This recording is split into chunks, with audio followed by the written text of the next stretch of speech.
2 अक्टूबर 1988 शाम 5 बजे का वक्त। जैसलमेर की एयरफोर्स कॉलोनी। ऊँट गाड़ी आती है और एक घर के आगे आकर रुक जाती है। ऊँट गाड़ी में कोई नहीं था। लोग ऊँट गाड़ी के पास गए। वहाँ जो देखा उसे देखकर सबके होश उड़ गए। ऊँट गाड़ी में एक लाश थी। इससे भी खौफनाक यह था कि लाश का सिर नहीं था, सिर्फ धड़ था। ये लाश थी कर्णा भील की। कर्णा भील जो कभी डाकू था। 50-60 के दशक में भारत ही नहीं, पाकिस्तान में भी कर्णा का खौफ था।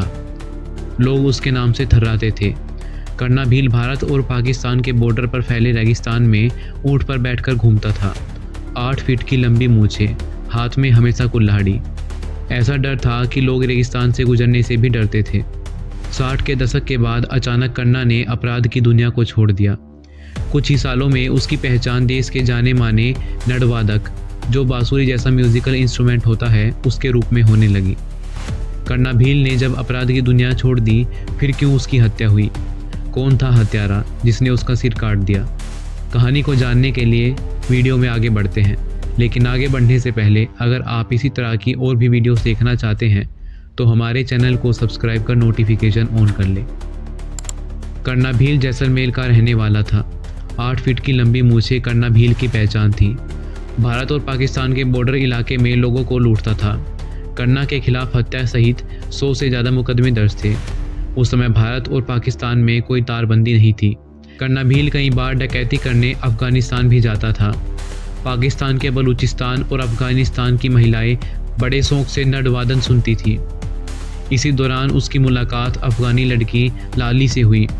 कर्णा नट बहुत अच्छा बजाता था। लाली इससे प्रभावित हो गई। नट का संगीत लाली को कर्णा के करीब ले आया। लाली करीब आई तो कर्णा अपराध की दुनिया से दूर हो गया। 1965 के करीब कर्णा भील ने डकैती छोड़ दी। उसने जैसलमेर में एक ज़मीन खरीदी थी। उसकी ज़मीन पर इलियास नाम के एक युवक ने अपना हक जताया था। दोनों के बीच विवाद बढ़ गया। विवाद इतना बढ़ गया कि कर्णा ने इलियास को गोली मारकर हत्या कर दी। इलियास की हत्या का दोषी साबित होने के कारण कर्णा को उम्र कैद की सज़ा हो गई। उसे जेल भेज दिया गया। कर्णा शरीर से काफ़ी मजबूत था। बताया जाता है कि उसने अपने ही हाथों से जेल की दीवार को तोड़ दिया था और फरार हो गया था। हालांकि कुछ ही महीनों में पुलिस ने उसे पकड़कर फिर से जेल में डाल दिया था। कर्णा जेल में भी अपना नट बजाता था। उसने नटवादन में इतनी महारत हासिल कर ली थी कि उसकी डकैत वाली पहचान मिटने लग गई थी।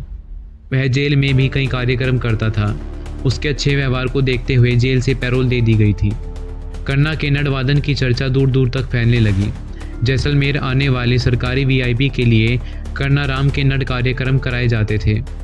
कर्णा भील के नटवादन को इतनी पहचान मिल चुकी थी कि उस समय जैसलमेर आए तत्कालीन राष्ट्रपति ज्ञानी जेल सिंह ने उसका कार्यक्रम देखा। वहाँ कर्णा के कला प्रेम को देखते हुए उन्होंने उसकी सज़ा माफ़ कर दी थी। उसके बाद कर्णा भील एक आम आदमी की तरह ज़िंदगी जीने लगा था। नट के अलावा 8 फीट की मूंछ भी कर्णा भील की पहचान थी। मूंछ के लिए कर्णा भील का नाम Guinness book of world record में भी दर्ज है। आज भी जैसलमेर में होने वाले फेस्टिवल में कर्णा भील की याद में मूंछ प्रतियोगिता कराई जाती है। अपराध को पूरी तरह से छोड़ चुका भील अब अपने परिवार के साथ सामान्य जिंदगी बिता रहा था। उसकी उम्र भी 65 साल हो गई थी। 2 अक्टूबर 1988 का दिन आया। कर्णा हमेशा की तरह शाम को 4 बजे ऊँट गाड़ी लेकर पशुओं का चारा लेने निकला। शाम को करीब 5 बजे जैसलमेर की एयरफोर्स कॉलोनी में एक बिना सवारी की ऊँट गाड़ी कर्णा भील के घर के आगे रुकी। ऊँट गाड़ी में एक सिर कटी लाश थी। पुलिस मौके पर पहुंची। जांच में खुलासा हुआ कि ये लाश कर्णा भील की है। किसने की थी कर्णा भील की हत्या? कहाँ गया उसका कटा हुआ सर? इन प्रश्नों का उत्तर जानने के लिए कहानी में आगे बढ़ते हैं। कर्णा का बिना धड़ वाला शव पुलिस के लिए एक बड़ी चुनौती बन गया। पुलिस के सामने कई सवाल थे। कर्णा का मर्डर किसने किया था? बिना किसी आदमी के ऊँट गाड़ी उसके घर के सामने कैसे रुकी? कर्णा का कटा हुआ सर कहाँ था? केस को सोल्व करने के लिए इन सवालों के जवाब जानना जरूरी था। इसी बीच पुलिस को कर्णा की हत्या का पहला सुराग मिला। पुलिस ने जैसलमेर निवासी हुसैन और रेदमाल को गिरफ्तार कर लिया। उनकी गिरफ्तारी के बाद कर्णा की हत्या का पूरा सच सामने आने लगा। कर्णा भील की हत्या की प्लानिंग 1965 में ही शुरू कर दी गई थी। 1965 में कर्णा भील ने डकैती छोड़ दी थी। उन्होंने जैसलमेर में एक ज़मीन खरीदी थी। उसकी ज़मीन पर इलियास नाम के एक युवक ने अपना हक जताया था। दोनों के बीच विवाद बढ़ गया। विवाद इतना बढ़ गया कि कन्ना ने इलियास की गोली मारकर हत्या कर दी। जिस समय कन्ना भील ने इलियास को गोली मारी, इलियास का बेटा कायम वहीं मौजूद था। उसने अपने पिता के खूनी को देख लिया था। कायम ने तभी तय कर लिया कि वह कन्ना को मारकर अपने पिता की हत्या का बदला लेगा। इलियास की हत्या को 23 साल हो चुके थे। इस लंबे समय में नरवादक के रूप में कन्ना भील का नाम पूरे देश में फेमस हो चुका था। कन्ना की उम्र 65 के करीब हो चुकी थी। उसने भले ही अपराध की दुनिया छोड़ दी, लेकिन फिर भी मन में कहीं ना कहीं ये डर हमेशा रहता था कि उसका कोई ना कोई पुराना दुश्मन उससे बदला लेने के लिए उस पर हमला कर सकता है। कन्ना दिन भर जैसलमेर के सोनार किले और धोरों पर नट बजाता था।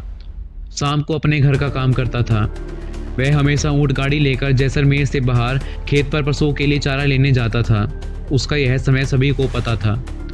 2 अक्टूबर 1988 को भी कन्ना हमेशा की तरह शाम को करीब 4 बजे ऊँट गाड़ी लेकर पशुओं के लिए चारा लेने के लिए खेत में पहुंचा। वह अकेला ही था। रास्ते में शहर के बाहर एक पेट्रोल पंप था। पूरा रास्ता सूना था। इसी का फायदा उठाकर 4 लोगों ने पीछे से उस पर हथियारों से वार किया। हमलावरों ने हथियार से उसका सिर काटकर उसकी हत्या कर दी थी। हत्या के बाद सिर अपने साथ ले गए और धड़ को ऊँट गाड़ी में रखकर कन्ना भील के घर की तरफ रवाना कर दिया। कन्ना की हत्या के बाद पुलिस के सामने सबसे बड़ी चुनौती उसका सर था। दूर दूर तक फैले रेगिस्तान में कन्ना के सर ढूंढने की बहुत कोशिश की गई। काफ़ी दिनों तक जैसलमेर और आसपास के कई इलाकों में कन्ना का सिर ढूंढने के लिए सर्च ऑपरेशन चलाया गया, लेकिन कोई सफलता नहीं मिली। पुलिस इन्वेस्टिगेशन में सामने आया कि कन्ना भील की हत्या कायम नाम के युवक और उसके 3 रिश्तेदार मेहराब खां, हुसैन और रेदवार ने मिलकर की थी। कायम उसी इलियास का बेटा था जिसकी 1965 में कन्ना भील ने जमीन विवाद में गोली मारकर हत्या कर दी थी। आज तक कन्ना का अंतिम संस्कार नहीं हुआ है। आज भी सोनार किले के बाहर एक बंजर जमीन पर कन्ना भील की कच्ची कब्र मौजूद है। हिंदू रीति रिवाज से कन्ना भील का अंतिम संस्कार होना था और परिवार को अधूरे शव का अंतिम संस्कार मंजूर नहीं था। कन्ना भील के हत्या के मामले में पुलिस ने कायम के 2 रिश्तेदारों हुसैन और रेदमार को गिरफ्तार कर लिया था। दोनों रिश्तेदारों को कन्ना के सिर के बारे में कुछ भी नहीं पता था। दोनों ने यही बताया कि कन्ना का सिर कायम अपने साथ लेकर चला गया। पुलिस की पूछताछ में हुसैन और रेदमार ने बताया कि कन्ना ने कायम के पिता इलियास की हत्या की थी। उसके बाद कायम ने एक मजार पर अपने पिता के हत्यारे का सिर काटकर लाने की मन्नत मांगी थी। पुलिस अधिकारियों की माने तो कन्ना भील हत्याकांड का मुख्य आरोपी और उसका साथी अभी भी पाकिस्तान में मौजूद है। मुख्य आरोपी कायम कन्ना के सिर को अपने साथ ही ले गया था। ऐसे में पुलिस कायम को भारत नहीं ला सकती। तो ये थी डाकू कन्ना भील हत्याकांड की पूरी कहानी। आपकी इस मुद्दे पर क्या राय है, कमेंट बॉक्स में ज़रूर बताएं और ऐसे ही और वीडियोस के लिए चैनल को सब्सक्राइब करें।